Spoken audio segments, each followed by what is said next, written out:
All right. Welcome everyone, and thank you for joining us for this webinar on crafting a competitive application. I'm your host, Dominique Holyfield, and I'm the Diversity Program Manager at the Graduate School here. Just a few things before we begin the session. In response to the current health crisis and its impact on our campus this fall semester, Ohio State has shifted our graduate student recruitment strategy to virtual webinars. This series is designed to guide you from start to finish through all facets of the graduate application process. Each session will be recorded and posted on the graduate school's website approximately a week after the live session date. If you have technical difficulties during the webinar, we suggest you leave the webinar and rejoin through the link that was sent via email earlier today. We also recommend shutting down other programs during the session as they slow down the video and audio quality. If you have any questions during the presentation, please submit them using the Q&A tab, or if you have any comments, please share them in the chat box. And lastly, please take a moment to fill out the survey that will pop up at the end of the session so that we can make every effort to improve the quality of this series. We welcome and appreciate your feedback. Now, I'd like to introduce today's facilitators, Ahmed Hassan, who is the Diversity Program Coordinator at the Graduate School, and Marcellus Turnage, Admissions Counselor for Diversity Recruitment at the Office of Graduate and Professional Admissions. Both are tasked with diversifying the graduate student body at Ohio State, are here to speak with you all today. I'd like to pass it on to them.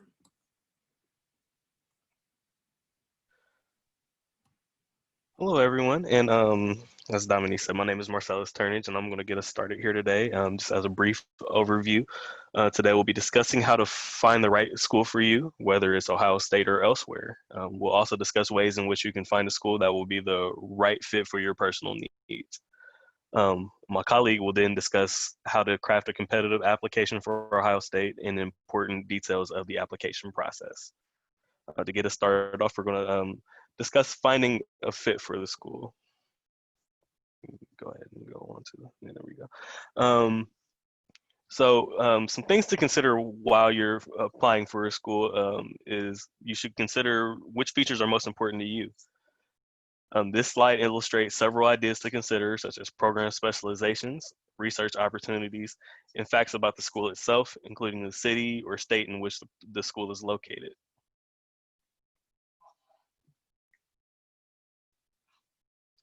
Go on to the next one. So, with choosing the right program, we would like to ask the question, does OSU offer your specialization? And the departmental website has the most information about admissions and degree requirements. This departmental website provides details about faculty research and how to apply to programs. This information will be provided to you guys before this session is over. We will make sure that you have access to all this information and the links to access the specializations and program information. We recommend that you expand the search for specific programs from a specific program to broaden your horizons a little bit, and in order to find options that are more closely related to what you want to study. This expansion may also open the door to expanded funding opportunities from other programs. You want to consider what faculty members are involved in your area of specialization. You should ask about class profiles, research interests of professors, especially if you have a similar interest to that professor. And then you should leverage these connections because they could provide referrals to similar programs, helping you find your fit in our academic community. And just where to start. You can look up information about admissions and degree requirements on the websites listed on this slide. The departmental websites offer the most information about each program and provide contact information for faculty members. So just going from there, we want to discuss finding the right research opportunities. So just to reiterate, you want to make sure that you're reaching out to your contacts on the departmental websites in order to learn more about potential research opportunities. This next slide will list a few common questions presented by potential students when searching for the right program. This is what research opportunities are available, if there's any industry-sponsored research, or what type of funding might be available. And speaking of funding, Ohio State is 12th among public research institutions in research dollars available to students, with nearly $983 million spent on research expenditures. We are 4th in industry-sponsored research funding and 21st in funding provided by the federal government.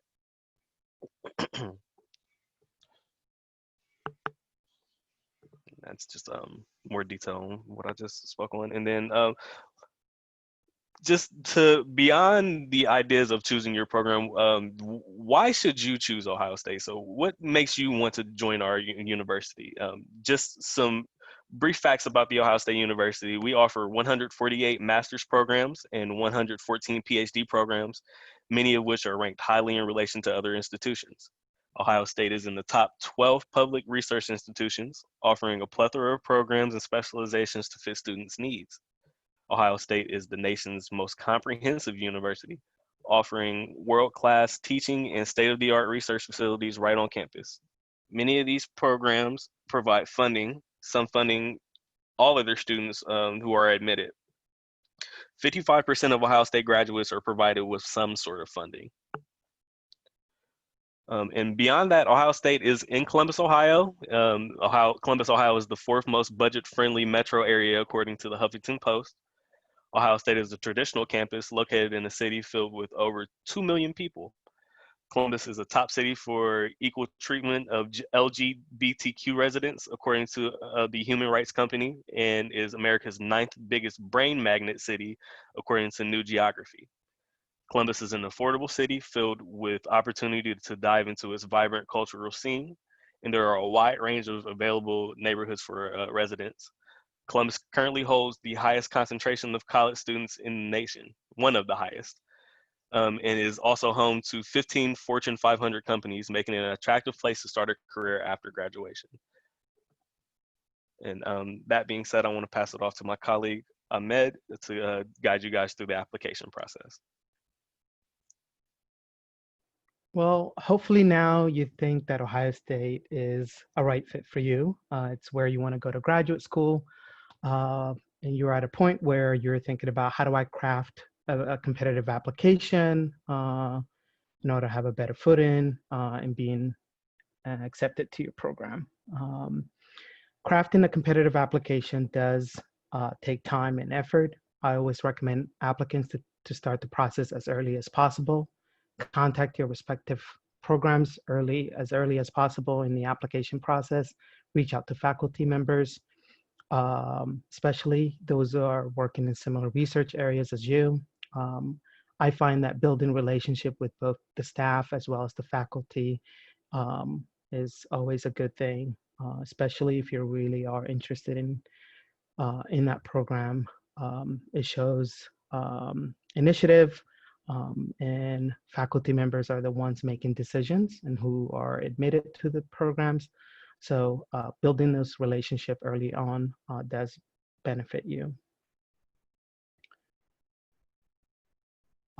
So graduate admission is different than the admission process that you went through when you were in undergrad. Graduate admission is more decentralized. What that means is that each program has full discretion on who they admit to their program, as well as the admission review process takes within each department, each program, respectively. So the process is different. When you are applying, can you go to, so when you're applying, just give that into a consideration, that it is much different than the process that you went through when you were applying undergrad. To submit the application, please visit the gpadmission.osu.edu website. The application fee is $60. I will talk about a fee waiver on the next slides. The application materials to submit include your official transcripts. If you're applying to multiple universities, make sure that you are sending an actual transcript to us and not in an advising report. So you can send a copy of your transcript to us. Once you're admitted to the university, then you can request one directly from your registrar to the Graduate and Professional Admissions Office. We also require test scores to be sent directly from the testing agency. If you are required to submit test scores for your program, if you're submitting GREs, make sure that you are sending it to the Graduate and Professional Admissions Office and not to your departmental. And the code for that is 1592. Other application materials to submit include the statement of purpose, the letters of recommendations, your CV or resume. Some programs may require you to submit other things like a portfolio. In addition, if you're applying to dance. So there are some program requirements, and that's why we really do emphasize that you are visiting your departmental websites to see what those are. There are requirements outside of the ones that I've mentioned. Ohio State does offer application fee waivers. Some prospective students are eligible for the fee waivers. Some of the fee waivers that we offer include the Big Ten Academic Alliance free app fee waiver. We also have the Economic Disadvantage fee waiver. If you're attending the Graduate and Professional Student Recruitment Initiative through the Office of Diversity and Inclusion, there is a fee waiver also offered. And also if you're participating in any of the conferences, such as SAGNES or Abercrombie, we do offer fee waivers for those as well. I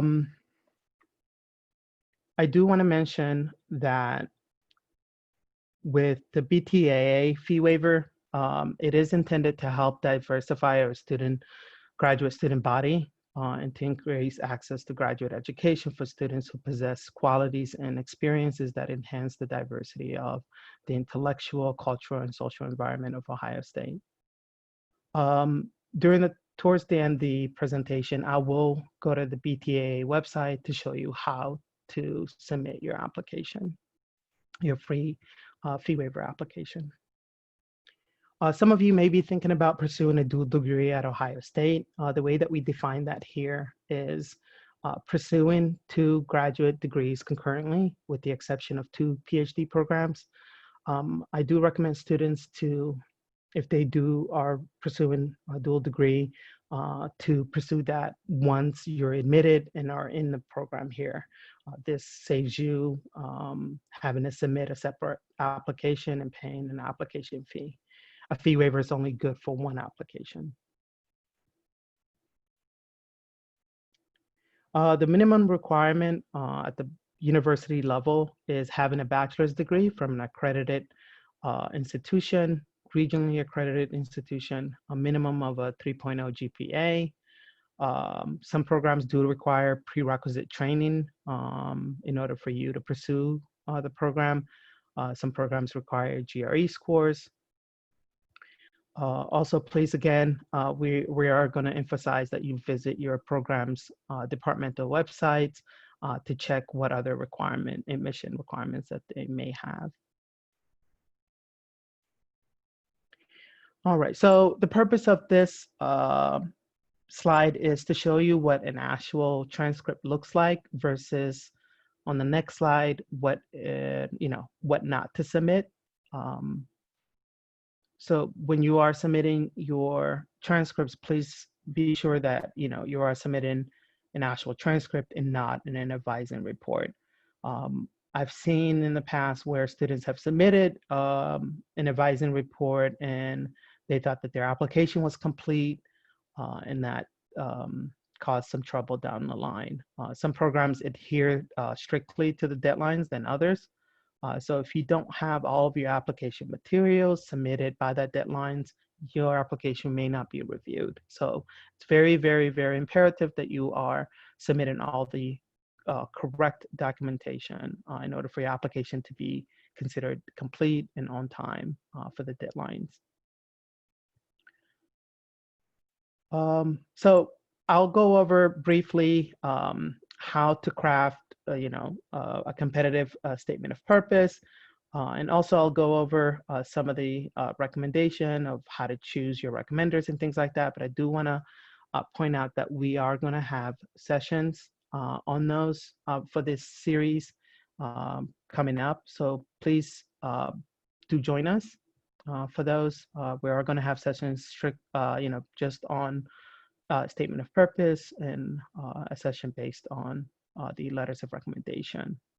So what makes your, how to make your statement of purpose stand out? So when you're writing this, make sure that you are providing some autobiography information about yourself. Don't go into details about, issues that you're maybe working through and things like that. May come off as if, those issues may prevent you from, doing well in your program and things like that. Just kind of keep it, when you're talking about yourself, keep it more, customize it in a way that it's not giving too much information that may not be relevant to what the faculty committee wants to hear. Also highlight your awards, research, any publications that you may have done. This is an opportunity to kind of, brag about your accomplishments. And also please do include goals and specific research interests that you have in your statement of purpose. And I think it's also worth mentioning and emphasizing that the faculty committee who are reading your personal statement want to know how will the graduate program, how this particular graduate program that you're applying to is going to help in achieving your goals. I also advise applicants to know your audience. Read the departmental websites. Most departmental websites have faculty members, information about research that they may be working on. So including information like that shows that you're doing your homework, that you are very much invested and interested in that program, and it shows. I cannot emphasize more. When you are writing your letters of, your statements of purpose, please proofread them. Take advantage of your resources on your campuses, such as the writing centers. Make an appointment, have it looked at multiple people, have it looked at by multiple people. If, utilize other, mentors that you may have in your life to look at your statement of purpose as well. Because the faculty members will judge your writing ability based on this statement of purpose that you are going to be submitting to them. All right. When it comes to the letters of recommendation, they should be coming primarily from people who are familiar with your academic background. So these are faculty members. They should able to comment on your capacity for research, both your academic and personal skills.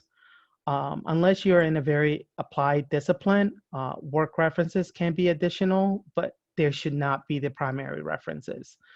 So when you are seeking out who should write your letters of recommendation, the first people that you should be reaching out to are faculty members who you've worked with during your undergrad, and not just any faculty member. I would definitely say reach out to those that you might have taken multiple classes with, anyone that you might have done research with, anyone that you feel can really, provide the best letter of recommendation to you. One thing that I will say is ask your recommenders if they'd be willing to customize your letters of recommendation. I know that I've seen students who provide their recommenders with specific guidance on what they will like to be included on their letters of recommendation. So write down some things, make it easier on them, have a bullet point of things that you think that they should highlight in your letters of recommendation. I think it just makes it easier for them to say more about you. And also, this way you have a little bit more control of what's being said as well. This also looks good on your end because it shows that you are taking initiative, and that that you're going above and beyond. Faculty members are writing letters of recommendation for multiple people during the admission period. So providing them with a more customized guidance, I think, or letter to help write your letter of recommendation goes a long way.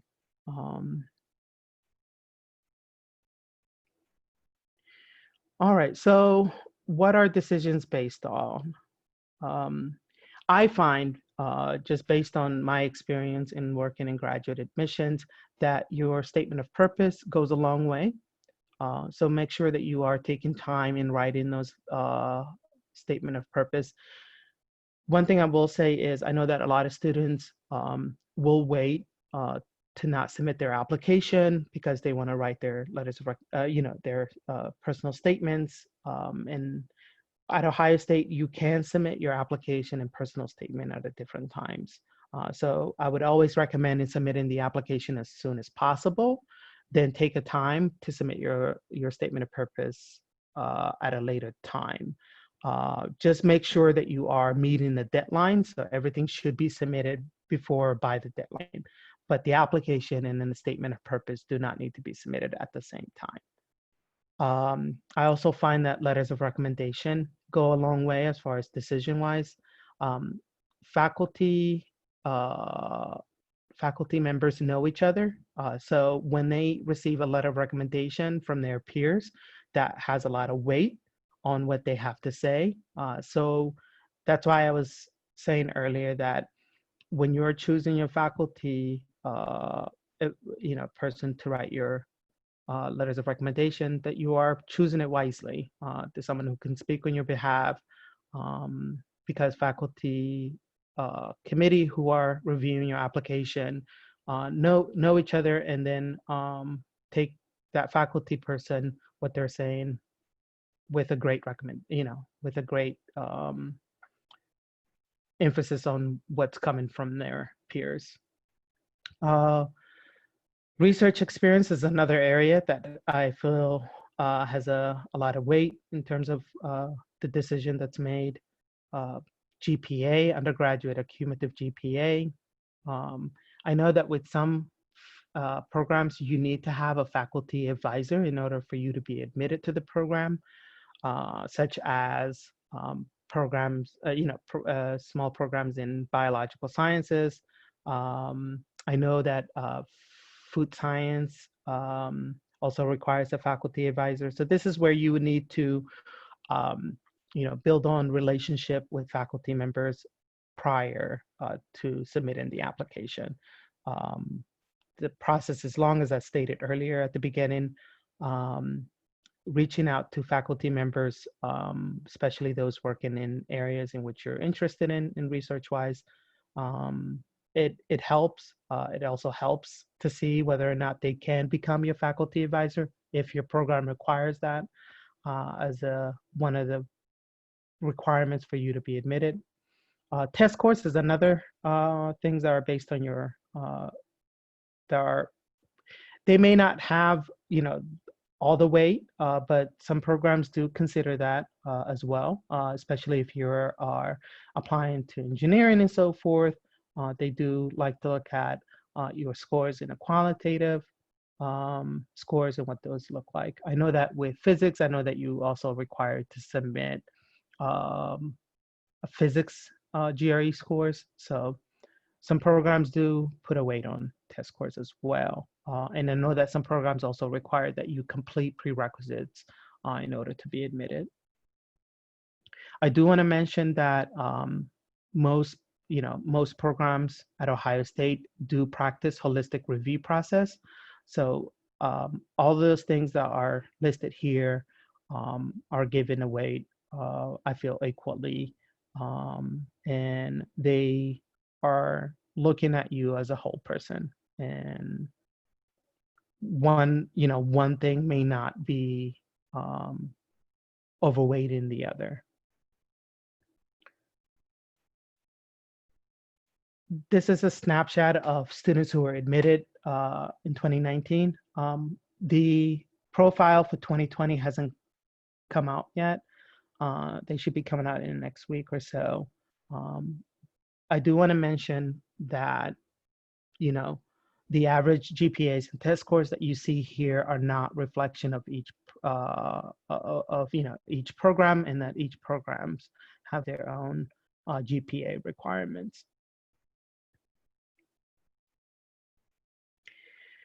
I do want to emphasize that applying on time, especially those of you who are looking to be funded by your programs, make sure that you are applying by the fellowship deadlines, and most programs have a December 1st deadlines. Others have an earlier deadlines as well. Make sure that you're checking your application on the GP admissions website. You're checking your status to see if all of your application materials have been received. Confirm them that they've been received. And also know that if you're also considering applying to a professional program like MD, law, pharmacy, oftentimes their deadlines have an earlier, are earlier than the December 1st or November deadlines that we have for our graduate programs. This is gives you an idea. It's an illustration of what typical timeline is for the graduate admission process. So generally, most PhD and master level have a deadline of December 1st or earlier. Through December through January, admission decisions are made. Fellowship nominations take place in mid-January. Students are typically awarded fellowships in February, and students must accept or decline their admission offer by mid-April.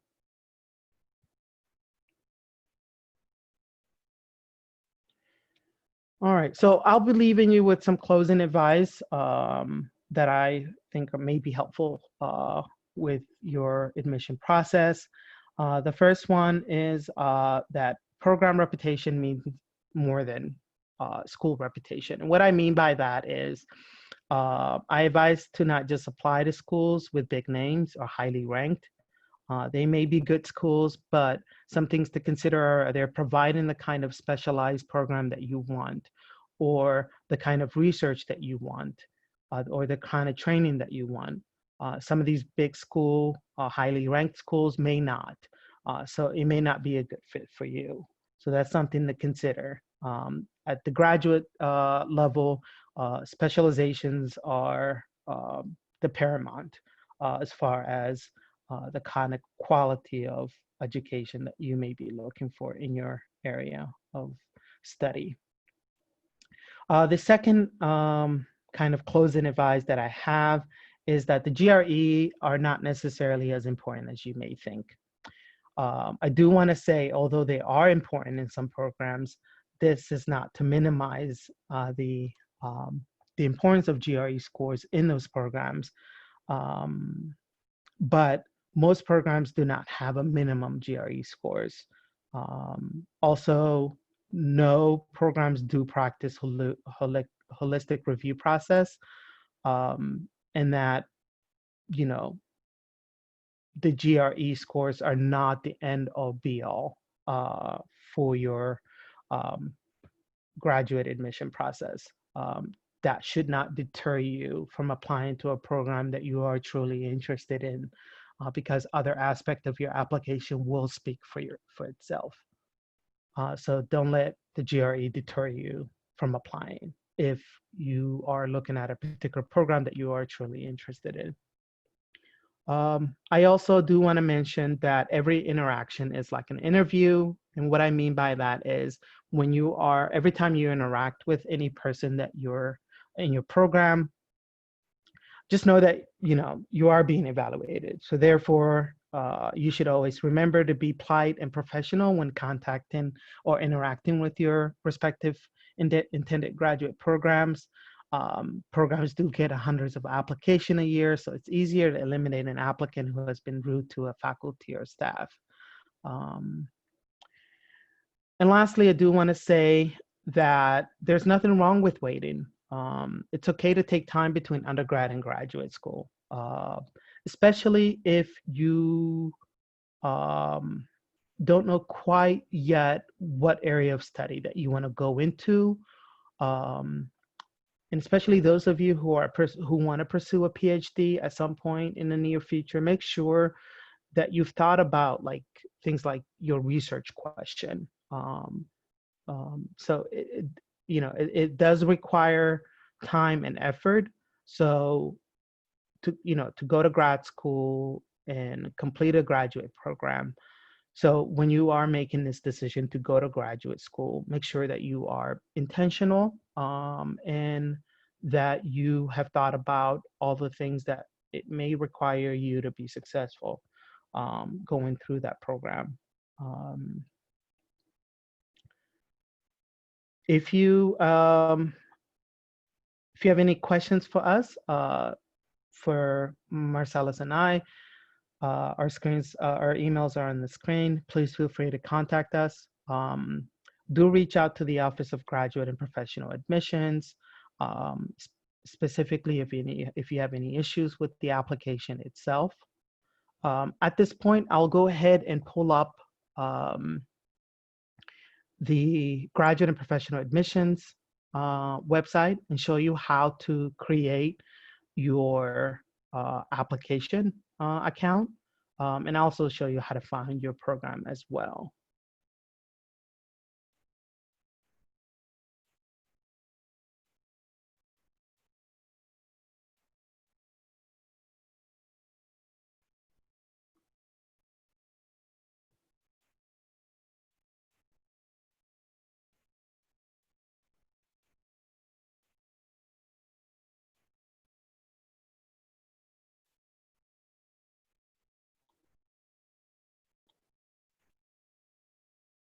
All right. So there's two ways in which you can get to. Are you guys able to see the entire screen? Okay.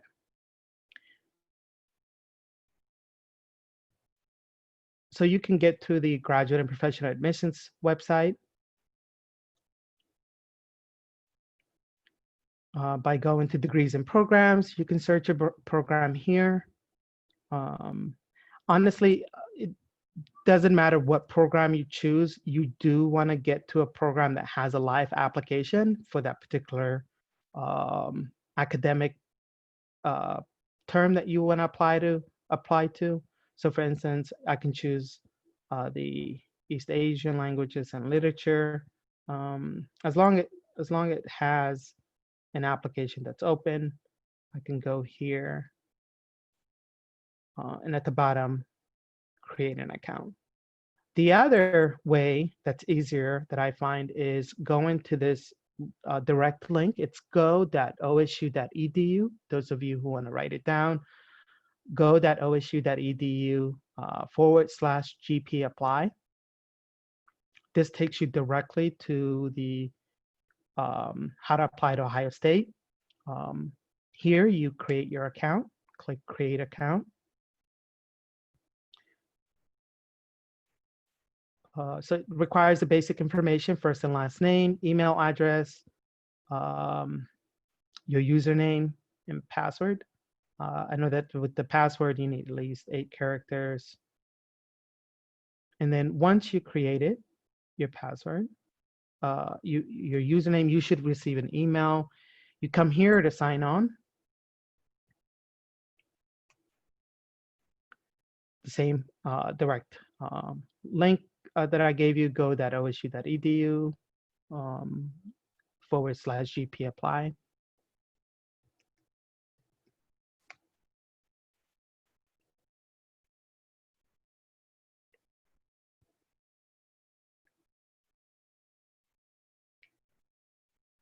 I do recommend that you use Internet Explorer. The system that our application uses is called PeopleSoft, and I find that it does well with Internet Explorer. better than Chrome. So please do use this browser when you are looking to create your account or start your application. So once you logged in, it looks like it automatically selects graduate and graduate seeking. Here you select graduate level application. And then this box here appears. Instead of putting your degree program and all these other information, just click on search, and it brings up all the graduate applications that have live applications at Ohio State.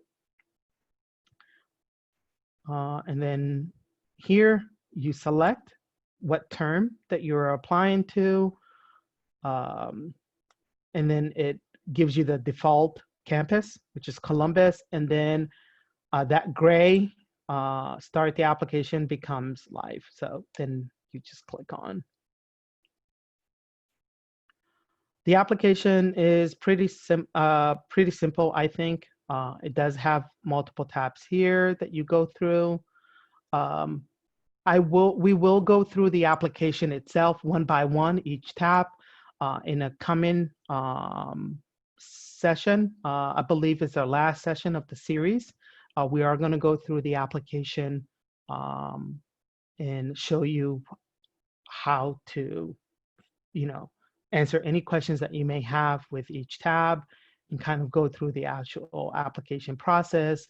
And if you're ready to submit, you're more than welcome to do so at that point when you do join us. But this is just more of informational to show you. I know that some students do have some questions that do come up when they're filling out their application. So this is an opportunity for you to kind of go it through with someone, and so that you're able to physically see. I know that some students have question about, certain information that needed to be provided or so forth. So this is an opportunity for you to have those questions answered. So that's that. I also do want to show you how to submit your application of the BTAA free application. So you would go to btaa.org. Up here where it says resources for student, click on that. And then at the bottom, the free application. This tells you information about the free app itself, what universities are participating with the free app application. As you can see, Ohio State is one of those. At the bottom, there's a link to complete the free app request form. Here, they'll ask you some criteria questions. Do you have an cumulative GPA of a 3.0 or higher? Yes. Are you a US citizen? Yes. And then it'll allow you to move forward. Just fill out the red sections and with the asterisks. And then once you submit your application, it will go to Graduate and Professional Admissions Office. There is an individual there that approves your BTA fee waiver. So the way that it works is that you submit your application. You will, on the application itself, let me go back. On the final steps, you can select that you need the BTAA fee waiver, and then it'll allow you to submit the application without having to pay the application fee. So in order for your application, however, to be processed through a system,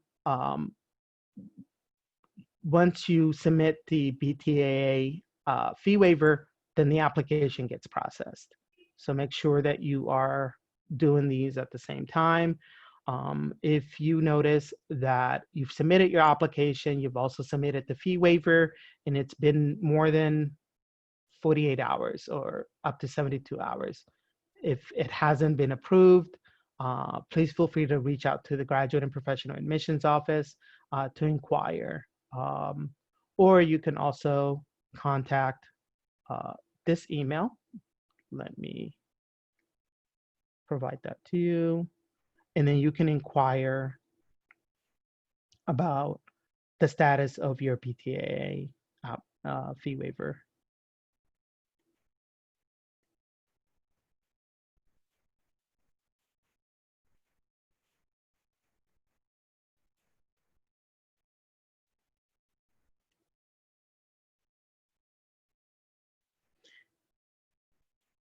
You can also email us at gradrecruit@osu.edu, but I will definitely, it's much easier to contact. I believe it's,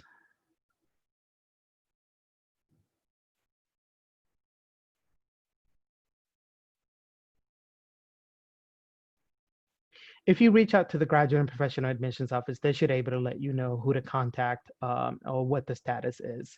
I think that would be the easier way to go about that. So at this point, I'm going to go ahead and stop sharing my screen and take some questions.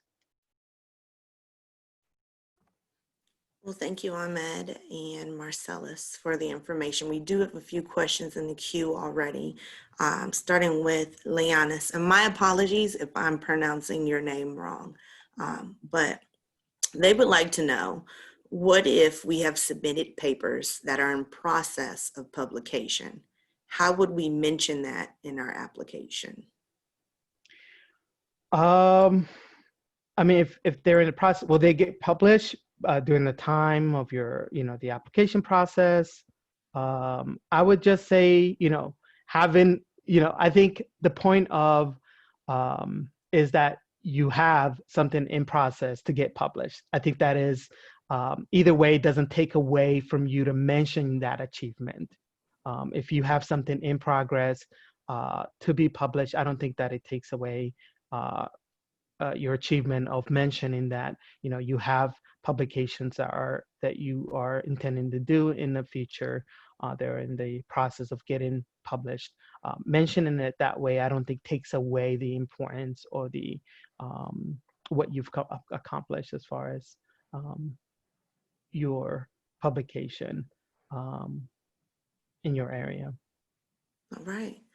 Next question is going back to the free app waivers. Mm-hmm. Are McNair scholars offered a free app waiver as well? Yeah, so if you are a McNair or SROP scholar, SROP participant, you do qualify for the Big Ten Academic Alliance free app waiver. And another question about the waiver from Jen Finn. Can we still fill out a Big Ten Academic Alliance free app waiver request form if we cannot participate in SROP due to COVID? Yes, you can. As we mentioned earlier, the BTAA fee waiver is designed to diversify student, graduate student population in each of these institutions. So if you are someone who contributes to intellectual, cultural of that institution, then you do qualify for that fee waiver. And in addition to that, if you're participating currently in our webinar series, then you also Qualified, that is correct. A free app waiver. So you're here. We're glad that you're here. Right. And for your participation, we award you the opportunity to apply for a free app waiver. Another question about a waiver. Mm-hmm. So Christina would like to know, are all fee waivers need-based? Need-based as in like economic need. We do have economic disadvantage fee waiver, as I mentioned earlier in the presentation. So to answer your question, it's not a need-based. And then the next question from Matthew Hines. Good to see you again, Matthew. Are unofficial transcripts okay? In parentheses, not the same as an advising report. Yeah, so the way that Ohio State defines unofficial transcript is it is an actual transcript itself, the one that you got from your registrar's office. Um, the way that we define unofficial is that it's not coming directly from the registrar's office to our office, that it's, that if the student submits it during the application process, then yes, we consider that as being unofficial, and that is okay. It is okay, but in the event that you do submit an unofficial transcript, if and when you are admitted to the school, just make sure that you do get that official transcript turned in, because if you don't, a hold will be placed on your account, and then you wouldn't be able to register for classes the following semester because of that hold. So even if you do send an unofficial report in, do make sure that once you're admitted to the school, you're working on getting that official transcript submitted to us. Right. Next question. Hi, I know you mentioned that the GRE is not as important as it seems, but do you have tips for prep? Also, say you've been working professional for over 5 years since graduating without so much academic work between that time. Is there any advice you might have to highlight that info? So with the first part of your question, some prep that I would recommend is, the books that you would get from your local library as a way to prepare for the GRE. I know that there are some entities out there like Kaplan that helps you prepare for the GRE. You take classes with them, and I know those can be very expensive. I know that when I was getting ready to apply to grad school and studying for the GRE, I definitely heavily related on getting those prep books from my local library and studying on my own rather than paying for these expensive courses to prep you for the GRE.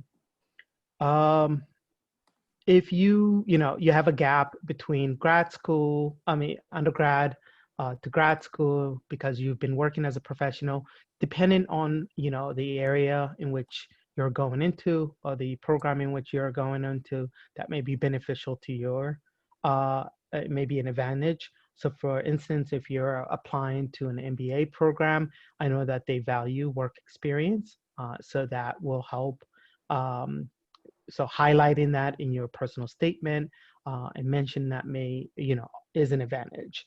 But if you, let's say, are going into a research field and you have been professionally working, and is that professional work that you've done related to the field in which you're going into? Have you been, working as a research assistant during that time, or some sort of a capacity of research? If that's the case, you can use that and highlight that. And that also works to your advantage. If you're doing something unrelated during that gap and you're going into a research, just make sure that you are talking about research that you've done during undergrad. And if you haven't done any research, explain why pursuing this degree is important to you, and how it not having particular research area may limit you, but what else you bring to the table that may help you kind of stand out if you're lacking on that research aspect of what the program may require. All right. Next question. Are there statistics online on the type of students OSU typically accepts? For example, GPA, race, age, etc.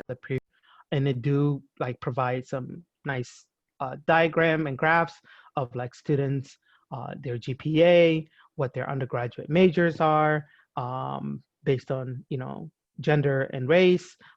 They show how many students were admitted from those identities, and so forth. So yes, so going to those departmental websites do provide you those insights and stats about particular students who are admitted to their programs. I know that we have questions here on the chat box that's growing. So let me.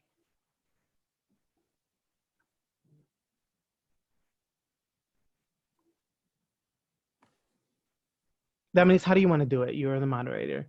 Well, the questions that were presented in the chat, we have addressed one verbally, and I provided resources via the chat to Richard, to Andreas. We have another question in our Q&A. To allow enough processing time, can we submit the free app waiver before we submit the application? Yes, you can. Just know that nothing happens until the application itself is submitted. So yeah, you can do either or, however order that you want. I know that you, once you submit the application and the fee waiver, let's say you've submitted the application and the fee waiver is received, then the application gets processed. If you submit it the other way around, like you've mentioned, submitted the fee waiver, then the application, I don't think that it matters in which order that you do it. All right. Next question from Gina. Would you say that graduate school emphasizes research the most? So in my experience, I feel like that is, it weighs a lot in the admission decision. I know that faculty members, especially if you're going into a STEM field, I think that having research and knowing the research area that you want to go into helps show that your kind of dedication to that area of study that you're going into. So yes, depending on the area that you're going into, if it is research based, then having the most research experience is beneficial to your application. All right. Well, Ahmed and Marcellus, y'all have addressed a lot of information today. If you could emphasize one critical point on the application that all these attendees should take away today, what would it be? Marcellus, do you want to go first? Yeah, I can. I guess my most important takeaway would be to, one, really research what you're getting yourself into before you get yourself into it. Like we said, reach out to staff and faculty that are on the departmental websites and just really do your research before you commit to anything, because you might find that we have a program that is much more related to what you're interested in that you had no idea that we offer just from communicating with our staff. So just, if you have any questions, comments, or concerns, reach out to us, reach out to the departments, whoever you need to talk to. Make sure that you're talking to them and getting the information you need early and not waiting until the last second before you need to apply, because sometimes we can't really help you if you wait till the last second. So those would be my biggest takeaways. I would say the biggest takeaway that you can moving forward is being mindful of the deadlines. I know that a lot of the programs, especially those that are providing funding, really do adhere to their deadlines. So submitting your application materials on time, and just being mindful of those deadlines is really the key into having a better footing into your application, especially if you do want to get funding, that you are meeting those deadlines. All right. And if you all have any additional questions that may not pop up right now, in the chat are our facilitators' contact information as far as their email, as well as the GPA admissions website, grad recruit email for any general graduate recruitment information, whether it's about the application, fee waivers, whatever have you, their phone number in order to contact them. We're getting a little short on time. So with this, if there aren't any additional questions or any additional comments from our facilitators, we'll go ahead and move forward to thank you all for attending to our first fall recruitment webinar series. And for those of you all that were with us during the summer, we appreciate you joining us again. If you have additional questions, as I mentioned before, feel free to reach out to our presenters. Before we end today's session, please remember to attend our next Wednesday session called How to Pay for Graduate School Without Loans. That's the major part. On Wednesday, September 30th at 12 p.m. Eastern Time. If you're unable to make it during that time, keep in mind our sessions will be recorded and will be posted on our graduate school webpage approximately a week after the live session. Lastly, just as another reminder, you will receive a notification about taking a 1-minute survey, which will pop up on your screen once we close the webinar. So please take a moment of your time to fill that out, because we want each session to be better than it was the day we did it. So with that in mind, thank you for your time. Let's thank our presenters for coming through and dropping a lot of gems of information about how to make a very competitive application. And we will see you all next week. Take care, everyone. Hi, everybody.